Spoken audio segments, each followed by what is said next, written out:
Hello everybody, this is Le Minimum Lovable Product. I am Marco Lanzi and I'm about to bring you behind the scenes of building digital experiences that people will love. In the episode of today, Marco Dalla Libera, partner at Arsenalia-Alpenite, one of the growing system integrator in the Europe scene, is going to tell us how do you manage multiple agencies at the same time, which are the challenges in having multiple co-founders, and how do you scale a web agency. Let's welcome Marco. Welcome back to Le MLVP. We are here today with Marco Dalla Libera. Welcome, Marco. Thanks, Marco. So you guys are going to be confused today because Marco and Marco, we're going to keep on bouncing back. So, Marco, partner Arsenalia, stuntman and performer at Vulcano, senior partner Alpenite, how you guys call it. So, first of all, what is it that your company do? And second, how do you manage to keep it all together at once, doing so many different roles in so many different ventures? Okay, quick introduction. Alpenite, as you said, and Vulcano, they're all, let's say, companies that belongs to Arsenalia. Arsenalia is the holding group. Let's say we are less or more 600 people as a headcount today, but it's growing. I mean, plans for next year is to hire other probably 150, people around Europe. So it's a let's say a fast growing company. We mainly focus on digital. So Alpenite, it's the company which is more focused on e-com and digital transformation. Everything it's digital commerce. Meanwhile, Vulcano is a pure creative agency, and then there's many other companies like you can see there's Celebra, which is an SAP partner.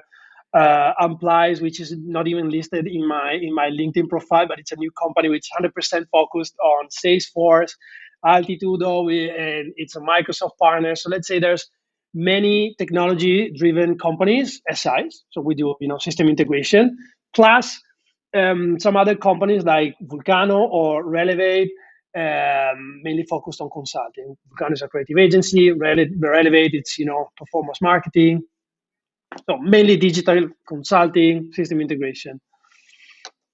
Um, in terms of what how to manage all this complexity, and let's say that it's probably the fun part. It's what keeps me going this, because it's I hate to do the same thing, two times. And it's really fun. On the other side, it's as you said, it's really complex. So I'm mainly focused on business development. In you can see, there's two different kinds. So pure sales business development, which means talking with clients, understanding their problem, finding solutions, and maybe more strategic business development. So where to grow, where to focus, and so this means new line of business, new geography, and so everything is around building these new businesses. So building the relationship, understanding the market, and trying to set up a new structure there. um, so yeah, that's what I do. Okay. That's my main focus. Just what you do like in your spare time, right? In my spare time, what I like to do. No, this is your spare time, right? You run like This is my five or six agencies. this is my spare time. Yeah, my main business is to restoring old bikes and Vespas and ride them. That's nice. That's nice. So you were saying you guys are in which countries you guys are present? It's just like Italy, UK. What else? Today there's Italy, UK, Austria, France, Switzerland. But these are main locations. Okay, that's So nice. That's nice. Well, can imagine also keeping all the different cultures together. It's quite a challenge. it's a challenge. Sometimes I'm also a bit jealous, from like more company that has maybe same size or even smaller than us, and they have maybe a bigger global footprint. Starting from kind of Italian. I mean, the headquarters is Italian, and we started from Italy. It's in our DNA, and it being maybe a bit more local, so it's two times more challenging, for us trying to grow abroad. Ah, no, can imagine. And let's say another thing, interesting question, like knowing you guys a little bit. I know that in your ventures, actually, you have a lot of co-founders. So it's not just you. Mm. There are many time in many of these ventures, a lot of co-founders, which could be like really an advantage because you guys have like a big team with a lot of different expertise that bring together. But on the other side, how do you guys get along? Because getting the decision when you have like various co-founders is tricky. So what's your secret sauce? What do you guys do? You get along together? You fight all the time? What's how does it work? Trash chip. No, let's say it's, as you said, it's the interesting part, but it's also the tricky part. It's the biggest challenge. So on one side, huh, this is not easy to explain. So there's a pure organization point of view, which, as you said, involves as many people as possible. Uh, you said right. In Arsenalia, there's 6 partners. In Alpenite, there's other 5. Um, Cellarize other 4, 5. So there's a lot of people involved. But we truly believe in distribution of responsibility. So there's a lot of responsibility distributed through the company, the government. It's as much as possible decentralized, and we found this is working. So it's not just co-founders or partners, but then inside the company there's many other people, maybe without shares in the company, that in any case has a quite a big responsibility role and has their own uh, they have all the trustship and they have all the responsibility for a specific project. So there's a lot of responsibility distribution. This is the key for us to grow. I mean, for the moment, has been the key to grow. On the other side, this is also part of our model. So it's something that it's not common and it's not known about Arsenalia and all the companies in the group, but we don't have the typical shareholder model. It's more a partnership model. So we're designing and we set up those companies to create exactly a model to make them grow. So our objective, for example, for Arsenalia in 10 years is to be probably 20, not 6. And so we created this kind of partnership model where, it's not linked to the capital. Capital is not, it's something that does not exist anymore in our company. It's just a member fee. So you join with a fee, which is always the same for everyone. If we're 6, is everything divided by 6, responsibilities and everything. The day will be 10 will be divided by 10, and the day you leave, your share it does not exist. So you get back, the fee that you have deposit in the company, and it's a profit participation.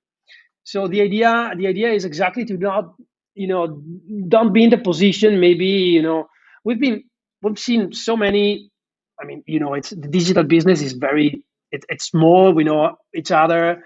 We've seen a lot of companies, friends, etc., that maybe in a corner, not able to scale anymore, or maybe obliged to have venture capitalists to grow, or being obliged to sell, to the big consulting groups, just because they were not able to, maybe they didn't build, maybe on a certain time you're tired, you don't want to continue anymore, and you haven't built a team or something that you can leave your heritage and keep on growing, and you have to sell.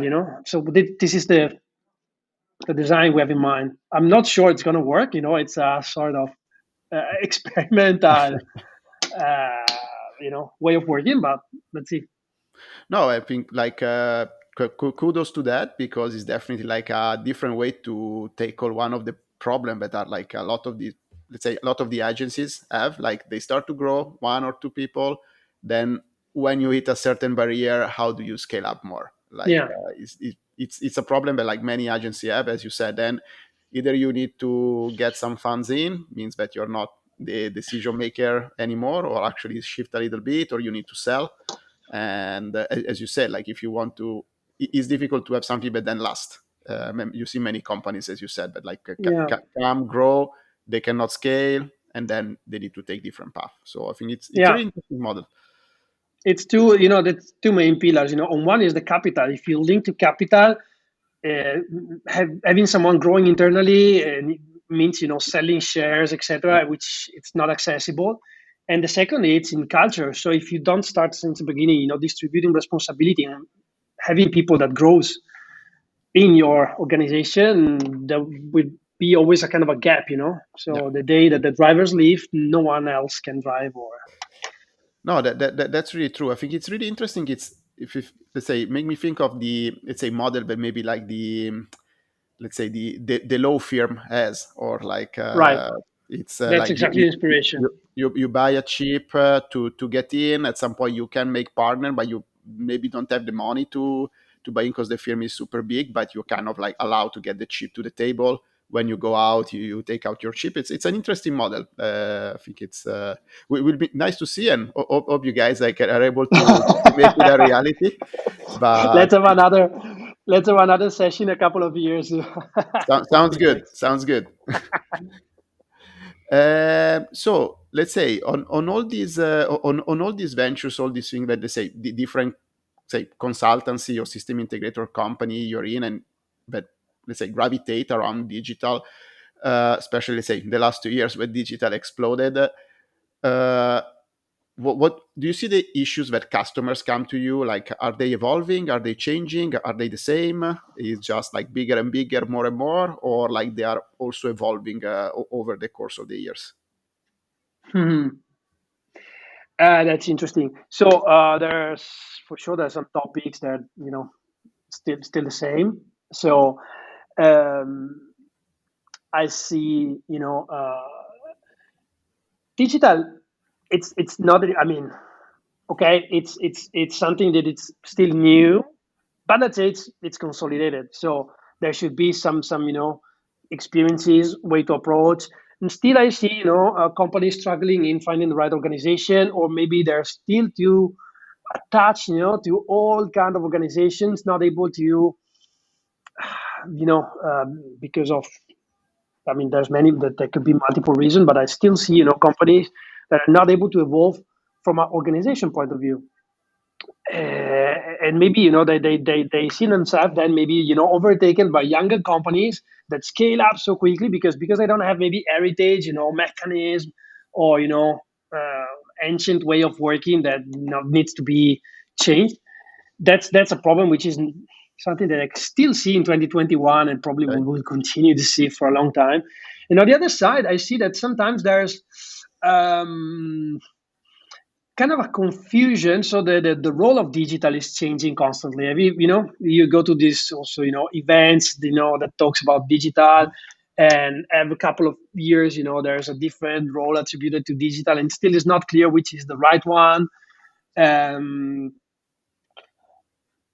and I see that, again, this is not the main problem, but the problem is that technology, I mean, not just the tools available to brands and companies, etc., but also technology and the way that people consume technology is changing so fast that again, organizations and brands struggle to keep the pace, being fast enough, being able to understand or anticipate topics. Maybe they achieve, and they arrive to a certain decision or a certain way of doing business on digital, which is too late, and probably it's again, time for another transformation. um, Especially in this in this moment where also talking about generations, they're so far away in behaviors between each others. So when you have to cover and you're a brand, and even let's consider, I don't know, millennial and Z gen, because maybe they're I mean, you can't focus on once only, and you have to cover two, because maybe you say, okay, I want to sell from people to 20 to 45. It's not like it was time ago, but I mean, it's like selling to different tribe, and you need to keep two tone of voice, probably follow two different way of selling, working on different technologies, different places to communicate with them.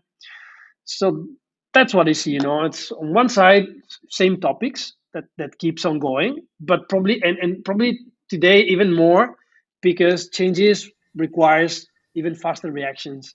Okay. Okay. So if I understand correctly, what you're saying is like some of the problems are still there and are just like Yeah. more and more, bigger, faster, and all this kind of question. But Yeah. the innovation is becoming even faster and actually even more complex. Just think Yeah. about the different reach of different people. As you said, like, hey, 20 to 45, you're probably selling to two, even three different words or tribes, as you call them, where you need to speak a different language. You need to approach them in different channels in a different way. That's a Yeah. lot of personalization and a lot of different ways of acting, which are not easy. And as you said, like, there are companies that maybe have been, say, stuck or following their model since 20, 30, 50 years. Yeah. Changing and understanding that that is not working anymore, takes time and courage also to. Takes time and courage. Yeah. And then, it's both in communication, which is probably something that you can be also faster to adopt, if you're brave Yeah. enough. And then there's technology that, in any case, technology requires effort. Yes. So Yeah. No, not reaction time is crucial. not an easy one, definitely. So actually, time is flying. So let's say, uh, our last question that I need to ask. So, what's next? Any new venture on the way? Anything new you guys are creating? Any 20 Yeah. new things? Yeah, you're not far from the reality. Now, let's say that, the point is that Arsenalia, it starts to be attractive. So it's not just because of us, but the model we have in place, the culture we have, within the company. It starts to, word of mouth starts to be around, and we start to be a kind of attractive point, for people that want to maybe start something. So don't use the word incubator and that kind of, word. We're not there, but yeah, supporting, new initiative and starts new business is something that we're doing at the moment. So we're having, the problem is probably find a way to, to keep focus. So maybe, select a couple of targets and focus on that, for the next maybe 6 months. But we're moving from, of course, expansion in geography. That's something that it's really crucial, and it's a topic every day for us. So we're again pushing on new markets and trying to bring on board, people from different places, because again, in our model, it works if we bring on board, people that then can be part of our group. And on the other side, yeah, there's multiple interesting, new topics or kind of business that we're looking for. Very, in a different. I mean, we're talking to, we're looking for. We want to start, for example, building content. Building content, that means 3D photography, and everything needs to be, digital. Consume a lot of content. Digital is a, it's a crazy machine consuming content, and again, companies needs help to produce this content. Another initiative, for example, we're looking into, blending digital and physical. So we're building a company focused on, how to bring digital and also the user centric and the UX approach that, digital has to put it in the physical, architecture. Okay. That's another thing we're talking to, and so on. I mean, there are so many. Okay. No. So that we'll do like another episode, like in a couple of months, where I say like, oh, by the way, Marco, I started these other three ventures. I can talk about those. Yeah, I'm more than happy. Okay, cool. So no, I think thanks a lot for your time, Marco. It's been like really a pleasure as always. So really looking forward to hear more from what you guys come up with, because it's super interesting. Like different model of agency, super nice, and a lot of new things that you New guys are always initiatives. thinking about. No, thank you, Marco. Thanks for the invite, and it's always the opportunity to get out from the daily business for half an hour, do something different. No, thanks again. Sounds good. Thanks a lot. I'll see you soon. Bye. Bye bye. Ciao. Thank you for listening. I hope you enjoyed the show. If you're keen to leave a review or subscribe, it helps more than you know. I hope to see you soon in the next episode. Stay tuned.